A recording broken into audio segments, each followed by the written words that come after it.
Hello viewers, நீ நம்ம பார்க்க போறது ஒன் பீஸ் எபிசோட் 744 பார்ட் 1.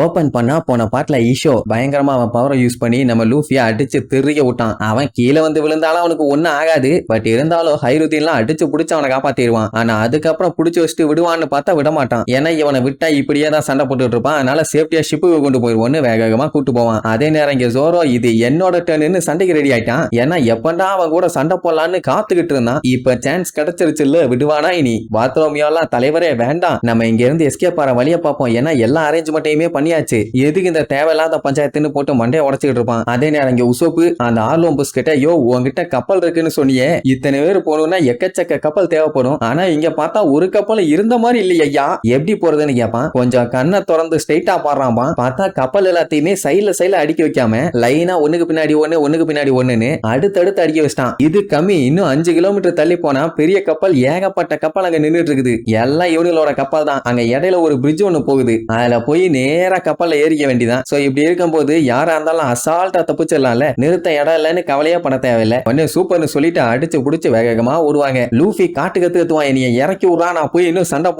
போடணும்னு. ஆனா ஹைருதீன் விடுற மாதிரி இல்ல. அடுத்த டைம் இந்த மாதிரி சான்ஸ் கிடைச்சா பாத்துக்கலாம், இந்த டைம் வேண்டான்னு சொல்லி எல்லாருமே கிளம்பிடுவாங்க. சொல்ல போனா ஜோரோவுமே வந்துட்டான். ஆனா ஈஷோ விடணும் இல்ல, எனக்கு தெரியும்டா நீங்க எஸ்கேப் ஆவீங்கன்னு. ஆனா அதுக்கு கண்டிப்பா நான் விட மாட்டேன்னு பில்டிங்ஸ் எல்லாத்தையுமே நொறுக்கி அப்படியே பால் மாதிரி உருவாக்கி வச்சிருந்தானே, அதை வச்சு அட்டாக் பண்ண ரெடி ஆவான். லூஃபி நீ ரொம்ப லேட் பண்ணிட்ட, முன்னாடியே எஸ்கேப் ஆயிருக்கணும், ஆனா பெரிய தப்பு பண்ணிட்டேன்னு அந்த பில்டிங்ஸ் எல்லாத்தையுமே நொறுக்கி சின்ன சின்ன பீஸ் ஆக்கி அப்படியே அந்த கப்பலுக்கு நேரா கொண்டு வருவான். பாக்குற எல்லாத்துக்குமே அள்ளு விடும். ஏன்னா இப்படி கல்லுங்க வந்து கப்பல்ல விழுந்துச்சுன்னா கப்பலோட நிலைமையை யோசிச்சு பாருங்க. ஒரு ஓட்டை விழுந்தாலே அதை சரி பண்றதுக்குள்ள மண்டையெல்லாம் காஞ்சி போயிடும். இதுல இத்தனை கல்லு வந்து அடிச்சதுன்னா சோழி முடிஞ்சு. அதுவும் அவன் கிராவிட்டி போர்ஸை யூஸ் பண்ணி எவ்வளவு வேகமா அடிப்பான்னு நம்ம எல்லாத்துக்கும் நல்லாவே தெரியும். அதுல மாட்டிக்க கூடாதுன்னு சொல்லி எல்லாம் முடிஞ்ச அளவுக்கு வேகமா ஓடுவாங்க. ஆனா அவன் கொண்டு வந்துட்டான், தலைக்கு மேல கொண்டு வந்துட்டான். இனி அடிச்சானா போதும், ஆங்கர் ஊர் மக்கள் எல்லாருமே இதை லைவா பார்த்துட்டு வாய பொளந்துருவாங்க. என்ன குடும்படா இதுன்னு இங்கே பயந்துருவாரு. இந்த அளவுக்கு விரிகுண்டு அவங்களை அட்டாக் பண்ண ட்ரை பண்றாங்களேன்னு. அப்ப அந்த இஷோ இது பார்க்க எப்படி இருக்குது, என்னால இதை பார்க்க முடியாட்டியும் உன்னால இதை பார்க்க முடியும்ல,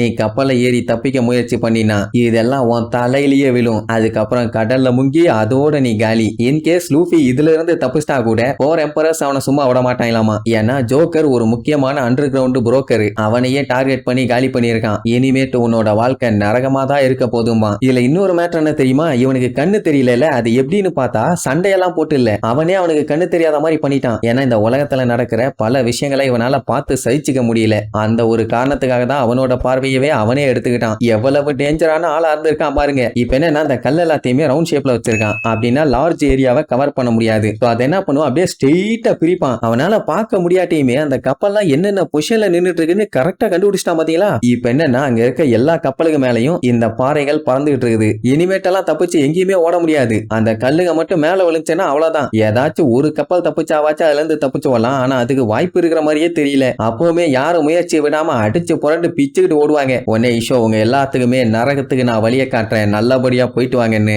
மொத்த கல்லுக்குமே அவனோட கிராவிட்டி பவரை கொடுத்து அப்படியே ஃபுல் ஃபோர்ஸ்ல அந்த கல் அவங்க மேல விழுகிற மாதிரி பண்ணுவானா. அந்த டைமுங்கும் போது மக்கள் அங்க காட்டுத்தனமா கத்திட்டு வருவாங்க. என்னன்னா லூசி வந்து ரெபேக்காவை தூக்கிட்டு போயிட்டான். அவன் கடத்திட்டு தான் போயிட்டு இருக்கான்னு நினைச்சு அவனை வெட்டிட்டு மக்கள்லாம் ஓடி வராங்க. அப்படி நிஜமாவே அவன் கடத்தி இருந்தானா, இப்ப இவன் கல்ல வச்சு அட்டாக் பண்ணா அவன் செத்துருவான்ல, அதனால டப்புன்னு ஸ்டாப் பண்ணிடுவான். உடனே ஈஷோ வந்துகிட்டு அவன் ஒரு பயங்கரமான கிரிமினல், நான் எப்படியாச்சும் அவளை காப்பாத்தி புடிச்சு தர்றேன், எல்லாருமே வெயிட் பண்ணுங்கன்னு சொல்லுவான். அட போயா, நேவியோட ஹெல்ப் எல்லாம் எங்களுக்கு வேண்டாம், எங்க குயினை காப்பாத்த எங்களுக்கு தெரியும், நீ ஒத்து அப்படின்ட்டு மொத்த மக்களுமே அடிச்சு புரண்டு பைரட்ஸ ஒரு வழி பண்ணாம விட மாட்டோம்னு வேகமா ஓடுவாங்க. ஈஷோவால இதுக்கு மேல ஒண்ணுமே பண்ண முடியல. அவன் அட்டாக் பண்ண அனுப்பின கல்லையுமே அப்படியே ஸ்டாப் பண்ணிடுவான். இங்க உசோப்பெல்லாம் தலையில கல்லு விழுன்னு நினைச்சு கைய வச்சு கவர் பண்ணிட்டு இருப்பான். What a brilliant man. சரி, அதை விட்டா வேற என்ன பண்ண முடியும். அப்ப திடீர்னு பார்த்தா இன்னும் கல்லு வந்து விழல. ஆமா என்ன ஆச்சு, ஏன் கல்லு விழலன்னு எல்லாத்துக்குமே ஒரே குழப்பம். இங்க ஈஷோக்கு வேற வழி இல்ல. ஏன்னா அந்த கல்லுகள்லாம் வச்சு கண்டமேனிக்கு அட்டாக் பண்ணானா பைரட்ஸுங்க மட்டும் அதனால பாதிக்கப்பட மாட்டாங்க, மக்களும் சேர்த்தி தான். அதனால அட்டாக் பண்ண முடியாம உருவன கத்திய உள்ள வச்சிருவான். இங்க மக்கள்லாம் அந்த பைரட்ஸுங்களை நாங்க போலந்து கட்டாம விட மாட்டோம், எவ்வளவு தைரியம் இருந்தா எங்க பிரின்சஸையே தூக்கிட்டு ஓடுவானுங்க, ஓ யாழையெல்லாம் இன்னைக்கு சேர்த்தீங்கறான்னு சொல்லி காட்டுத்தனமா கத்திட்டு வருவாங்க. வியோலா இது எல்லாத்தையுமே பார்த்துட்டு கிங்கு கிட்ட கிட்ட இன்ஃபார்ம் பண்ணுவா. அவருக்கே ஷாக்கு.